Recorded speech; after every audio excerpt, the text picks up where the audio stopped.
या संदर्भात अधिक माहिती जाणून घ्या माझी सहकारी आहे तृप्ती पालकर। तृप्ती, ज्या प्रकारे पुलवामाचा दहशतवादी हल्ला झाला होता आणि आपण ज्या प्रतिक्रिया घेत होतो, सामान्य नागरिकांच्या प्रतिक्रिया घेत होतो की जवानांचं जे रक्त सांडलेलं आहे, त्यांनी बलिदान दिलेलं आहे, त्याचा बदला घेतला गेला पाहिजे। आज भारताने हा बदला घेतलेला असं वाटतं का? निश्चितच हा बदला आपण घेतलाय आणि खरं तर हा बदला घ्यायला सुरुवात झालेली आहे असं आपण म्हणायला हवं। जेव्हा हा हल्ला झाला होता तेव्हा प्रत्येक भारतीयाच्या मनातून नाही, भारताच्या प्रत्येक कणाकणामधून हा आवाज होता की बस आता पाकिस्तानचं बस झालं, आता याचा बदला घ्यायचा आणि पाकिस्तानला धडा शिकवायचा की आमच्या हद्दीमध्ये घुसून तुम्ही जर आमच्या माणसांना मारणार असाल तर भारत गप्प बसणार नाही। आणि अमृता, तुला आठवत असेल की पंतप्रधान नरेंद्र मोदी यांनी हे स्पष्ट केलेलं होतं की या हल्ल्याचा बदला आणि जी भावना लोकांच्या मनात निर्माण झालेली आहे त्या भावनेचा आम्ही आदर करतो आणि आपलं लष्कर याचा बदला निश्चितच घेणार आहे। कुठे, कशा प्रकारे आणि कधी हे देखील आम्ही तुम्हाला सांगणार नाही, मात्र जेव्हा घटना घडेल तेव्हा ती गोष्ट समोर येईल आणि खरोखरच आज ते सिद्ध झालेलं आहे।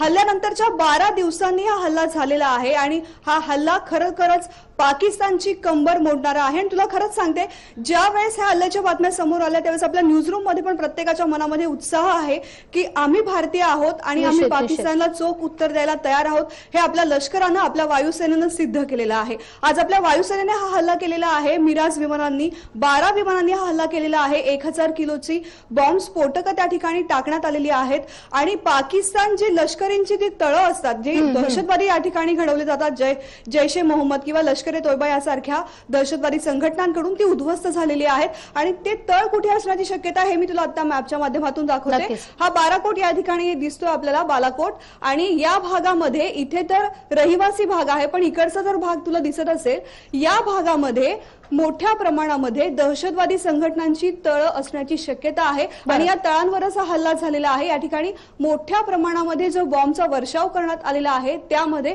सध्याची जी बातमी समोर येते त्यामध्ये 200 ते 300 दहशतवादी ठार झाल्याची शक्यता देखील वर्तवण्यात येते। अर्थातच पाकिस्तानने मात्र हे सरळ सरळ सांगितलेलं आहे की हा भ्याड हल्ला आहे आमच्यावरती, आमच्या हवाई हद्दीमध्ये घुसून त्यांनी हल्ला केलेला आहे। अर्थातच त्यांची ती पद्धतच आहे की हल्ला झाल्यानंतर ते नाकारणं आणि आम्ही कशा प्रकारे योग्य आहोत हे जगासमोर सिद्ध करणं, आणि तेच ते आता देखील करतायत। मात्र भारताने आपल्यावरती झालेल्या दहशतवादी हल्ल्याचा बदला घेतलेला आहे। अशाच प्रकारचे हे जे दहशतवादी तळ या ठिकाणी चालवले जातात त्या ठिकाणाहून भारतामध्ये दहशतवादी पाठवले जातात, भारतामध्ये घुसून ते अशा प्रकारचे भ्याड हल्ले करत असतात। याचंच प्लॅनिंग त्यांच्यामध्ये होत असतं आणि आता हे चालणार नाही हे भारताने सिद्ध केलेलं आहे अमृता। आणि खरोखरच आज प्रत्येकाला अभिमान वाटावा अशी ही घटना घडलेली आहे। अगदी खरं। आपण जो मॅप, म्हणजे तू आता जो मॅप दाखवलेला आहेस त्या मॅप प्रमाणे जर विचार करायचा झाला तर बालाकोट हा जो भाग आहे अत्यंत दरीखोऱ्यांमध्ये भाग आहे आणि लष्करी अधिकारी आपल्यासोबत जोडले गेले होते। त्यांनी ज्याप्रमाणे म्हटलं होतं की या ठिकाणी हल्ला करणं हे खूप मोठं चॅलेंज असतं, आव्हान असतं, निष्पापांचा जीव जाऊ नये, कारण खरं तर पाक इतक्या प्रकारे क्रूरपणे वागू शकतो पण भारताची ती मानसिकता कधीच नाही की निष्पापांचा जीव जाईल, त्यामुळे ते देखील पाहणं महत्वाचं असतं। यानंतर मुख्यमंत्र्यांनी या सगळ्या हल्ल्याचं समर्थन केलेलं आहे, जवानांचं कौतुक केलेलं, नेमकं काय म्हणालेले आहेत मुख्यमंत्री? मुख्यमंत्री देवेंद्र फडणवीस यांनी हे स्पष्ट केलेलं आहे की याचा आम्हाला सार्थ अभिमान आहे। लष्कराने जो काही आपला बदला घेतलेला आहे, आपल्यावरती झालेल्या भ्याड हल्ल्याचं आम्हाला सार्थ अभिमान वाटतो असं मुख्यमंत्र्यांनी सांगितलं। आणि मुख्यमंत्र्यांनीच नाही तर देशातल्या अनेक नेत्यांनी ट्विटरवरून देखील प्रतिक्रिया देण्यास सुरुवात केलेली आहे की अशा प्रकारे जेव्हा भारताने हा आपल्यावरती झालेला भ्याड हल्ल्याचा बदला घेतलेला आहे त्याचा आम्हाला प्रत्येकाला भारतीय म्हणून अभिमान वाटतोय।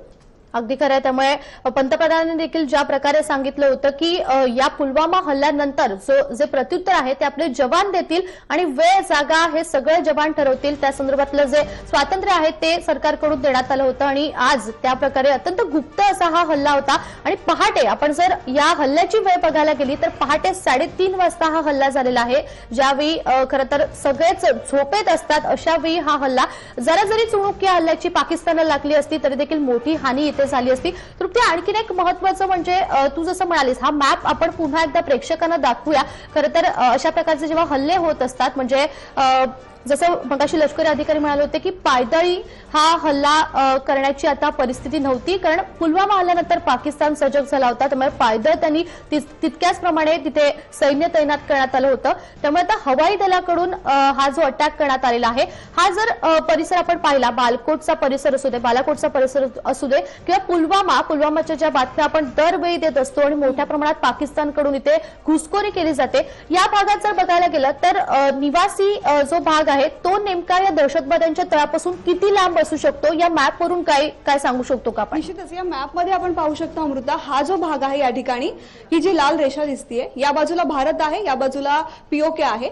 या भागामध्ये इथे रहिवासी भाग जो आपल्याला दिसतो आणि इकडे मोठ्या प्रमाणामध्ये तुला दिसू शकतात, इकडे झाडं आहेत, डोंगर आहेत, या ठिकाणी दऱ्यांचे जे भाग आहेत त्या भागामध्ये या ठिकाणी हा हल्ला झाला असण्याची शक्यता आहे, कारण या भागामध्ये लोकवस्ती फार कमी आहे आणि अशाच ठिकाणी जैश सारख्या संघटना हे दहशतवादी तळ चालवत असतात आणि अर्थातच भारतीय लष्कर रहिवासी ठिकाणावरती हल्ला करणार नाही हा विश्वास आपल्या प्रत्येकाच्या मनामध्ये आहे। त्यामुळे अशाच ठिकाणी आणि अर्थातच भारतीय गुप्तचर यंत्रणा देखील तितकीच सक्षम आहे, त्यांनी या संपूर्ण ठिकाणाची माहिती घेतलेली असणार आणि त्यानंतर लोकेशन निश्चित करूनच या ठिकाणी हल्ला झालेला असणार आणि पाकिस्तानचं कंबरड या हल्ल्यामुळे आता मोडलेलं आहे, कारण पाकिस्तान नेहमीच नाकारत असतं की आमच्याकडून कोणतीही दहशतवादी कारवाई होत नाही, भारत आमच्या नावाने कायम ओरडत असतं आणि आमच्याकडे अशा कोणत्याही दहशतवादी संघटना नाहीयेत ज्या भारताला हानी पोहोचवण्याचा प्रयत्न करतील। मात्र या भागामध्ये अशा प्रकारचे कॅम्प हे चालवले जातात, हे वेळोवेळी सिद्ध झालेलं आहे। आधी देखील आपण जेव्हा सर्जिकल स्ट्राईक केलं होतं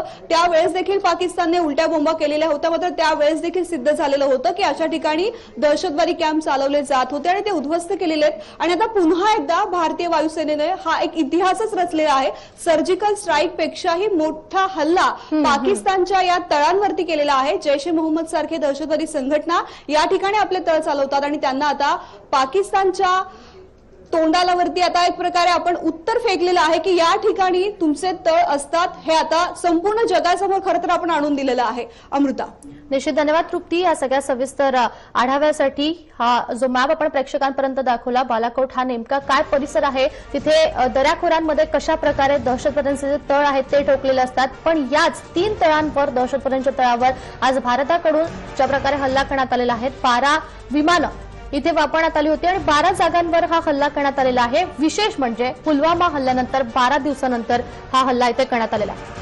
आताची ब्रेकिंग बातमी येते आहे, त्यानुसार पाकिस्ताननं हवाई हल्ला केल्यास तो परतवण्यासाठी तयार राहण्याच्या सूचना दिलेल्या आहेत। अत्यंत महत्वाची आणि ब्रेकिंग बातमी आहे। सर्व आंतरराष्ट्रीय सीमा आणि नियंत्रण रेषेवर हाय अलर्ट घोषित करण्यात आलेला आहे। बालाकोट हल्ल्यानंतर भारतीय हवाई दलाला देखील हाय अलर्ट घोषित करण्यात आलेला आहे। आताची मोठी आणि ब्रेकिंग बातमी आपण पाहतोय, पाकिस्ताननं हवाई हल्ला केल्यास तो परतवण्यासाठी तयार राहण्याच्या सूचना देण्यात आलेल्या। त्यामुळे आता सगळ्या दृष्टीने आपण पाहतोय की भारत हा तितक्याच उत्तर देण्यासाठी सक्षम असल्याचं पाहायला मिळतंय। कोणत्याही प्रकारे पाकिस्तान हा कोणत्याही थराला जाऊ शकतो आणि ते कोणत्याही थराला जाऊन हल्ला घडवू शकतो, हे भारताच्या आता पूर्णपणे लक्षात आलेलं आहे आणि त्याचनुसार सगळ्या ठिकाणी हाय अलर्ट घोषित करण्यात आलेला आहे। सर्व आंतरराष्ट्रीय सीमा आणि नियंत्रण रेषेवर हाय अलर्ट घोषित करण्यात आला आहे।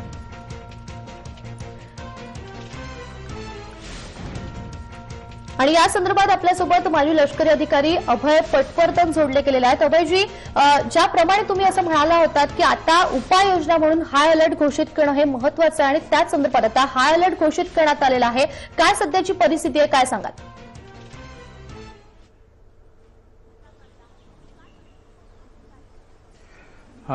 सध्याची परिस्थिती अत्यंत स्फोटक आहे, पण 2 गोष्टी आपण लक्षात ठेवल्या पाहिजे की आतापर्यंत अजूनपर्यंत आपण याचं अनुमोदन केलेलं नाही आहे।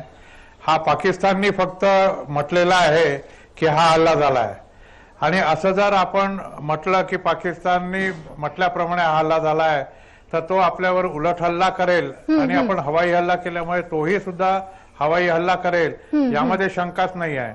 त्यामुळे हाय अलर्टच्या ज्या आपण घोषणा केलेल्या आहेत त्या सर्वथा बरोबर आहेत आणि कुठल्याही हालतीमध्ये आपल्यावर पाकिस्तान आतमध्ये येऊन हल्ला करण्याला सक्षम नाही आहे, कारण आपल्या पूर्ण सीमा सुरक्षित आहेत यात शंकाच नाही आहे। निश्चित. आणखी एक महत्वाचं अभयजी, आपण पाहिलं की भारताचं आणि पाकिस्तानचं लष्करी सामर्थ्य बघायला गेलं तर भारत नक्कीच त्यामध्ये वरचढ आहे. तरी देखील पाकिस्तानकडून अशा प्रकारे भ्याड हल्ले हे नेहमी केले जातात. पुलवामा असू दे, बालाकोट असू दे किंवा राजौरी सेक्टर असू दे, या सेक्टरमध्ये मोठ्या प्रमाणात पाकिस्तानकडून हे हल्ले केले जातात. आपण जर बालाकोटचा हा मॅप पाहिला त्या ठिकाणी मोठ्या प्रमाणात तरीखोरे आहेत आणि या ठिकाणी जे दहशतवाद्यांचे तळ ठोकले जातात. काय नेमकं पोषक तिथे वातावरण असतं की मोठ्या प्रमाणात तिथे दहशतवादी जे आहेत ते तळ ठोकून बसलेले असतात?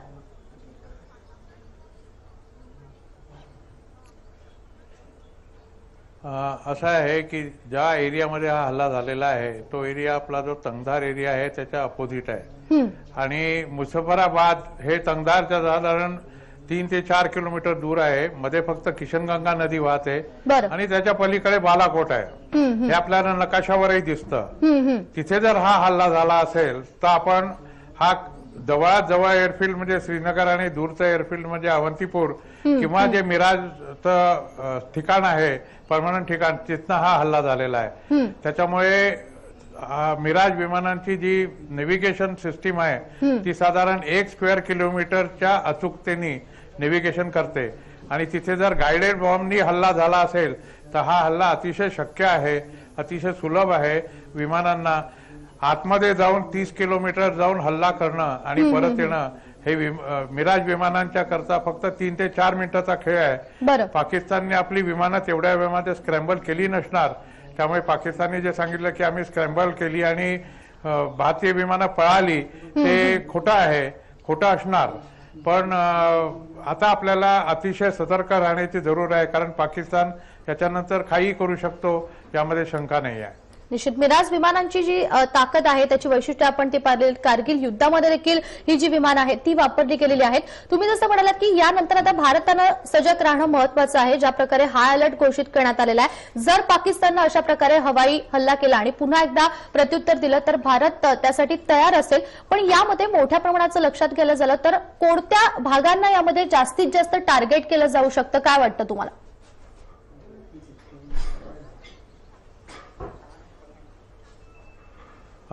आपण त्यांना पाकिस्तान ऑक्युपाइड काश्मीरमध्ये टार्गेट केलेलं आहे. ते सुद्धा आपल्याला काश्मीरमध्ये टार्गेट करतील. ते आतमध्ये येणार नाहीत कारण तेवढी त्यांची क्षमता नाही आहे. आपल्या अँटी एअरक्राफ्ट सिस्टीम फार सक्षम आहेत. ते काश्मीर पार करून येऊ नाही शकत.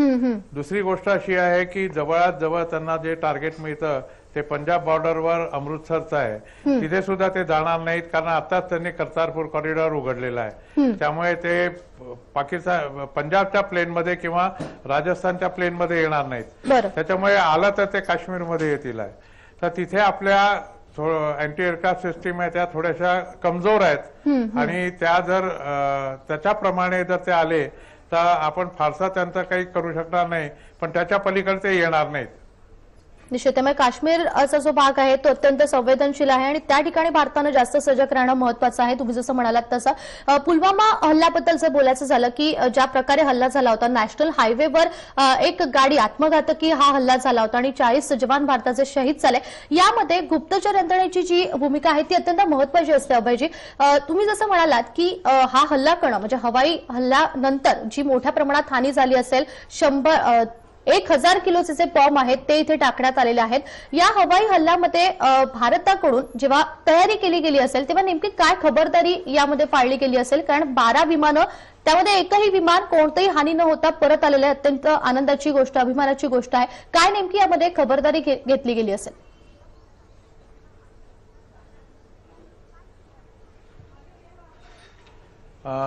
हा हल्ला जो झाला तो अकस्मात झालेला हल्ला आहे म्हणजे याला सरप्राईज अटॅक म्हणतात. तसा तो हल्ला झालेला आहे. दुसरं म्हणजे जिथनं विमानं निघाली त्या एअरफील्ड शिवाय आणि त्या वैमानिकांशिवाय कुणालाही माहिती नसेल की ते कुठे चाललेले आहेत. ही कदाचित एक रुटीन सॉर्टी म्हणून टेक ऑफ झाली असेल आणि शेवटल्या क्षणी त्यांना त्या बाजूला वळवण्यात आलं असेल. कारण आपल्या इथे जयचंद इतके आहेत की कुठेही त्यांना खबर लागू शकते. हा झाला मुद्दा नंबर 1. मुद्दा नंबर 2 असा आहे की लो लेवल फ्लाइंग झाला असणार कारण हाय लेवल फ्लाइंगला त्यांच्या रडारच्या रेंजमध्ये आपण येण्याची शक्यता आहे आणि कुठलाही प्रिसिजन बॉम्ब टाकायला कमीत कमी 1000 फुटाची जागा लागते म्हणजे उंची लागते. तर ती उंची त्यांनी वर गेल्यानंतर केली असणार. बॉर्डर जी आहे त्यांनी 500 फुटावरनं पार केली असेल, वर ते थोडेसे वर गेले असतील आणि तिथनं 1000 फुटावर किंवा 1500 फुटावर जाऊन त्यांनी बॉम्ब टाकले असतील आहे. आणि हे प्रिसिजन गाइडेड बॉम्ब असल्यामुळे याच्यात जर जीपीएस जे काम करतं त्याच्यात जर त्याचं लोकेशन टाकलं तर ते पूर्ण तिथे जाऊन मारा करू शकतं. काय ही आपली एक अतिशय ऍडव्हान्स टेक्नॉलॉजी आपल्याकडे मिराजमध्ये आहे आणि ती आपण वापरली असणार तिथे. निश्चित महत्वाची आणि ऍडव्हान्स्ड टेक्नॉलॉजी यामध्ये वापरण्यात आलेली आहे. अभयजी, जसं पुलवामा हल्ल्यानंतर म्हणजे 40 जवान शहीद झाल्यानंतर भारताकडून मोठ्या प्रमाणात कारवाई केली गेली. म्हणजे जसं मोस्ट फेवर्डचा जो दर्जा आहे तो देखील काढून घेण्यात आला होता. पाकिस्तानकडे जाणारं जे पाणी आहे ते काढून घेण्यात आलं होतं. किंवा ठिकठिकाणी भारतामध्ये ठिकठिकाणी खूप मोठ्या कारवाया करण्यात आल्या होत्या की पाकिस्तानी कपडे असू देत, पाकिस्तानी गाणी असू देत, या सगळ्यावर बंदी घालण्यात आली होती. आणि आजचा जो बालाकोटचा हल्ला आहे, सर्जिकल स्ट्राईक पार्ट 2, या सगळ्यानंतर म्हणजे मला माहित नाही की हा प्रश्न विचारणं कितपत योग्य असेल, पण या सगळ्यानंतर पाकिस्तानच्या मुसक्या नक्कीच वळतील, पण यानंतर चर्चेवर सगळे प्रश्न सुटतील असं वाटतंय का? आणि भारत पाकिस्तान मधला जो तणाव आहे तो नेमका अखेरीस कधी संपेल, काय वाटतं?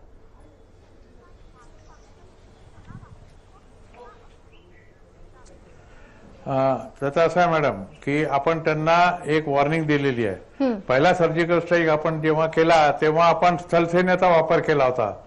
सर्जिकल स्ट्राईक नंबर 2 आपण आता केलेला आहे, त्याच्यामध्ये आपण एअरफोर्सचा वापर केलेला आहे. हे एअरफोर्सचा वापर आपण केला हा पाकिस्तानच्या न्यूक्लिअर वॉरच्या किंवा न्यूक्लिअर वेपन इस्तेमाल करण्याच्या धमक्यांना झुगारून केलेला आहे. त्यामुळे पाकिस्तानला एक फार मोठा आपण सूचना दिलेली आहे किंवा वॉर्निंग दिलेली आहे की तुमच्या न्यूक्लिअर वेपन्स करता किंवा टॅक्टिकल न्यूक्लिअर वेपन्सला आम्ही अजिबात काही किंमत देत नाही. तुम्ही जर आमच्यावर असे हल्ले केले तर आता हे असं वाढतच जाईल आहे आणि कदाचित या पुढच्या हल्ल्यामध्ये आम्ही आपल्या नेव्हीचा वापर करू आणि त्याच्यानंतर आम्ही आमच्या तिन्ही दलांचा एकत्र वापर करू. म्हणजे साधारण सर्वकष युद्धाला सुरुवात होऊ शकते आणि ते करण्याला आम्ही कचरणार नाही. आमच्या भारतावरचा हल्ला आणि तुमचे भ्याड हल्ले आम्ही याच्या पलीकडे सहन करणार नाही. निश्चित याच मुद्द्यावर नेमकं येते मी. तुम्ही जसं म्हणाल की न्यूक्लिअर वेपनचा जो हल्ला आहे तो पाकिस्तानकडून होऊ शकतो आणि एक प्रकारे सूचना आपण दिलेली आहे. कदाचित युद्धाची ही नांदी असू शकते, पण महत्वाचा प्रश्न हा उपस्थित होतो की जर पाकिस्तानकडून न्यूक्लिअर वेपनचा वापर केला गेला तर भारताकडून यावर प्रत्युत्तर देण्यासाठी नेमके काय पर्याय असतील? भारत यावर कसा नेमका तयार असेल?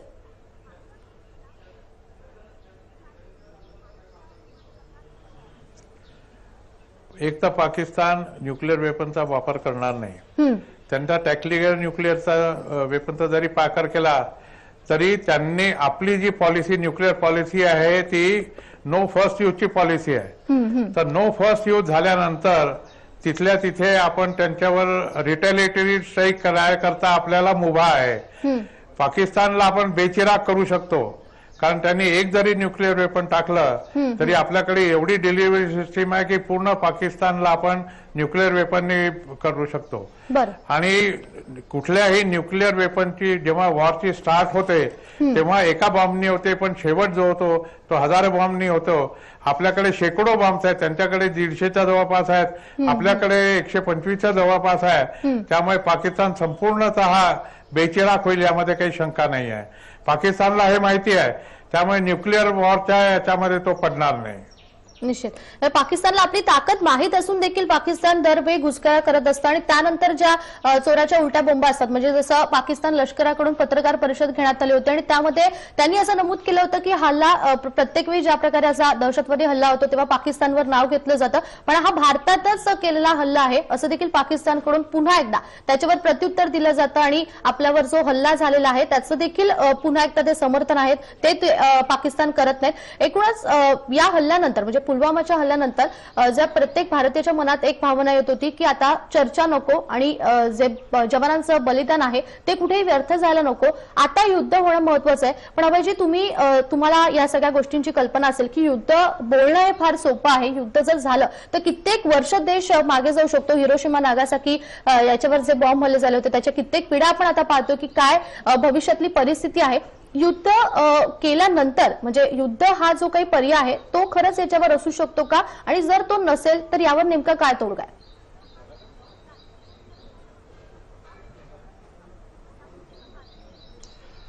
असं आहे मॅडम की युद्ध हा पर्याय नाही, त्याच्यामध्ये दोघांनाही हानी होईल आहे. आपली सुद्धा शहरं बेचिराख होतील, बरोबर. पाकिस्तानचा पूर्ण प्रदेश बेचिराख होईल आहे, देश संपून जाईल आहे.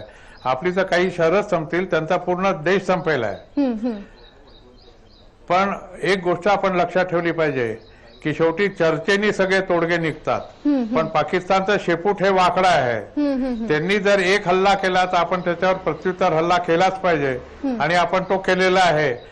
आणि पाकिस्तानला आपण वॉर्निंग दिलेली आहे. आता पाकिस्तान याच्यानंतर कसं वागतं याच्यावर अतिशय बारीक नजर ठेवायला पाहिजे, आणि ते आपले संरक्षण तज्ञ आणि संरक्षण मंत्रालयातले अधिकारी करतील यामध्ये शंकाच नाही आहे. निश्चित. आणि आज जर या हल्ल्यामध्ये बघायला गेलं तर जैश ए मोहम्मदची जी कंट्रोल रूम आहे ती इथे उद्ध्वस्त करण्यात आलेली आहे. बालाकोटच्या परिसराबद्दल बोलायचं झालं तर या ठिकाणी मोठ्या प्रमाणात असे दहशतवादी तळ ठोकून असतात, आणि त्यांना उद्ध्वस्त करण्याचं आजचं महत्वाचं काम भारताकडून करण्यात आलेलं आहे. मुख्य म्हणजे युद्धाने हा प्रश्न सुटू शकत नाहीये, त्यामुळे चर्चा करून हा प्रश्न सुटेल अशीच खरं तर अपेक्षा आहे. पण मुख्य म्हणजे काश्मीरचा जो प्रश्न आहे तो अजूनही अनुत्तरित आहे. पाकव्याप्त काश्मीरमध्ये मोठ्या प्रमाणात दहशतवादी तर आहेतच, पण फुटीरतावाद्यांची जी संख्या आहे ती देखील मोठ्या प्रमाणात आहे. तर हे फुटीरतावादी किंवा ही दहशतवादी जी मानसिकता आहे ती नेमकी कशामुळे जास्त इथे बळकट झालेली वाटते, आणि त्यावर जर मुळापासून ती उखडून काढायची असेल तर त्यावर भारतानं काय करणं गरजेचं आहे?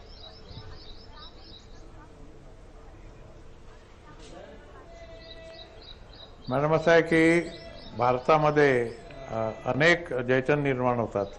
पुलवामाचा हल्ला झाला, तो पुलवामाचा हल्ला राजकीय फायद्यासाठी केला गेला असेल, सरकारने केला असेल, असेही आरोप या सरकारवर झालेले आहेत. ही नीच विचारांची पातळी आहे, म्हणजे किती खालच्या पातळीवर आपण जाऊ शकतो याचं हे एक उत्तम उदाहरण आहे. पाकिस्तानने हल्ला केलेला आहे. पाकिस्तानच्या माणसांनी इथे आरडीएक्स पोहोचवलेले होते, त्यांनी इथे माणसं रिक्रूट केलेली आहे, त्या माणसांनी हा हल्ला करवला. त्या संघटनेने आपली जबाबदारी याची आपल्या शिरावर घेतलेली आहे, आणि तरी आपल्या इथले लोक असं म्हणतात पाकिस्तानच्या मागे पूर्ण त्यांचा देश उभा आहे. आपल्या मागे, आपल्या सरकारच्या मागे आपला पूर्ण देश उभा नाही आहे. तो फक्त काही लोकच उभे आहेत जे देशप्रेमी आहेत. काही लोक आपली राजकीय पोळी भाजण्यामध्ये गुंतलेले आहेत असं माझं मत आहे. आणि आपण सरकारच्या मागे एक देश म्हणून एकजूट करून उभं राहायला पाहिजे असंही माझं मत आहे. लोकांना सद्बुद्धी येऊ एवढीच मी ईश्वराकडे प्रार्थना करू शकतो. नक्कीच. खूप महत्वाचा खरं तर प्रश्न आहे, खूप महत्वाचा मुद्दा आहे की पाकिस्तानच्या मागे संपूर्ण त्यांचा देश आहे. कित्येक दहशतवादी आहेत, म्हणजे मसूद अझहर असू दे किंवा आंतरराष्ट्रीय दहशतवादी अक्षरशः मोकाट आहेत, आणि त्यांच्यामुळे खरं तर एक दहशतवादी हल्ले होत आहेत. पण या सगळ्याचा जर विचार करायला गेला तर पाकिस्तानमध्ये देखील पाकिस्तान सरकारवर, म्हणजे ज्या प्रकारे इम्रान खान यांनी भूमिका मांडली होती किंवा लष्करांनी पत्रकार परिषद घेऊन जी भूमिका मांडली होती, या दहशतवाद्यांचा देखील त्यांच्यावर कुठेतरी मोठ्या प्रमाणात धाक असल्याचं दिसून येते पाकिस्तानी सरकार.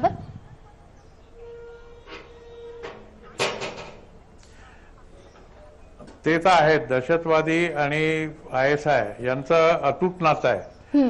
1947 पासून पाकिस्तान सरकार जिहादाचा घोषा लावत आहे, आणि तीच प्रणाली ते समोर चालवतात आहेत. त्यांनी 1947 मध्ये जिहादाच्या नावाखाली काश्मीरवर हल्ला केला होता. 1965 मध्ये त्यांनी जिहादाच्या नावाखाली काश्मीरवर हल्ला केला. जेव्हा काश्मीरी जनतेने साथ दिली नाही तेव्हा त्यांनी पंजाबमध्ये हल्ला केला, राजस्थानमध्ये हल्ला केला. 71 मध्ये त्यांनी परत जिहादाची आरोळी ठोकली होती. 99 मध्ये त्यांनी हेच सांगितलं होतं. पण प्रत्येक वेळेला सरकार हेच सांगतं की आमचा याच्यामध्ये हात नाहीये, हे सगळं जिहादी करतात आहेत. म्हणजे ज्याला इंग्लिशमध्ये म्हणतात की they are always in denial mode. फक्त याच वेळेला पहिल्यांदा त्यांनी आपल्यावर आरोप केलेला आहे की आपण त्यांच्यावर हल्ला केला आहे. ही एक अतिशय सकारात्मक बाब घडलेली आहे की पाकिस्तान आता डिफेन्सिव्हवर गेलेला आहे. पाकिस्ताननं माघार घेतली असं म्हणावं लागेल. म्हणजे या सगळ्यात पाकिस्तान आता माघार घेऊन तर पुन्हा एकदा म्हणजे जो त्यांचा पवित्र असतो नेहमीच हल्ला करण्याचा, त्यामधनं कुठेतरी त्यांनी माघार घेतली असं वाटतंय का?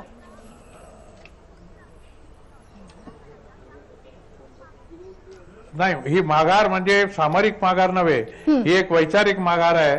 कारण त्यांनी जे सांगितलेलं आहे की आता भारताने आमच्यावर यावेळेला हल्ला केला, आतापर्यंत ते जगाला दाखवत होते की भारताकडे ताकद नाही, हिंमत नाही आमच्यावर हल्ला करायची. यावेळेला मात्र त्यांनी सांगितलं की भारताने आमच्यावर हल्ला केला आणि साधाच हल्ला नव्हे तर एअरफोर्सने हल्ला केलेला आहे. त्याच्यामुळे जी आता येणारी कॉन्फरन्स आहे, ऑर्गनायझेशन ऑफ इस्लामिक कॉन्फरन्स, याची जी मीटिंग रियादमध्ये होते आहे, त्याच्यामध्ये पाकिस्तान हा प्रश्न उठवेल यामध्ये शंकाच नाही आहे. निश्चित.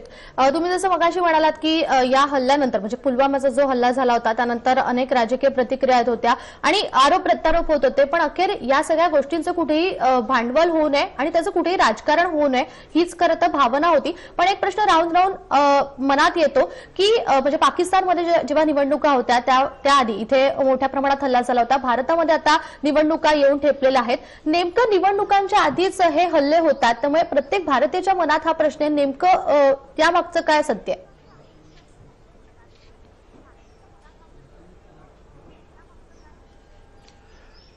मॅडम, असं आहे की जसं मी मगाशी सांगितलं की लोक म्हणतात की हा हल्ला म्हणजे पुलवामाचा हल्ला भारत सरकारने राजकीय दृष्ट्या केलेला होता.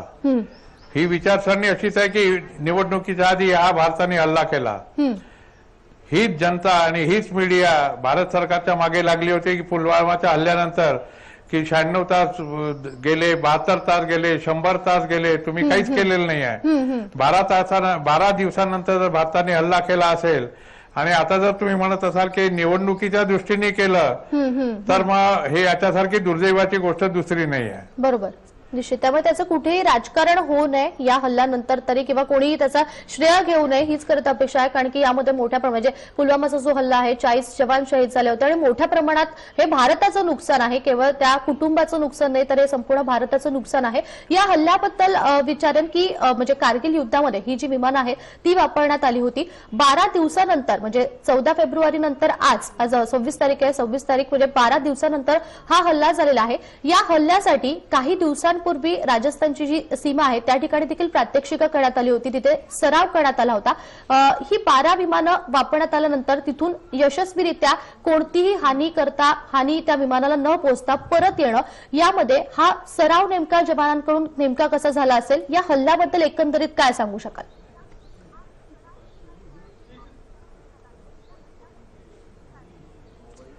हा हल्ला भारतीय वैमानिकांच्या कुशलतेची एक वानगी आहे.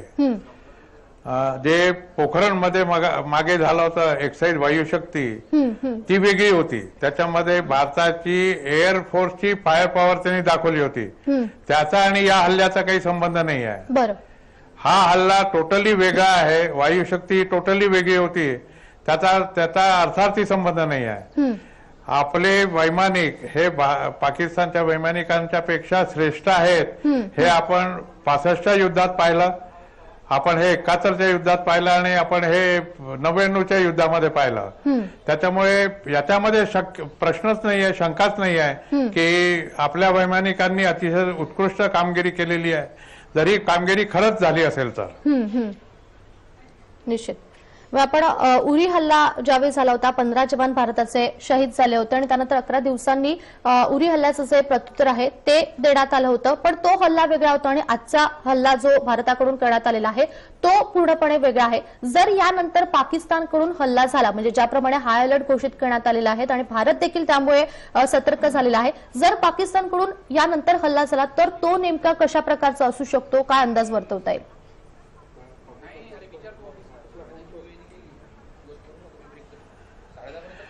याच्याकरता आपण काहीच अंदाज नाही करू शकत, कारण हे त्यावेळच्या परिस्थितीप्रमाणे सरकार आणि संरक्षण मंत्रालय हे ठरवेल.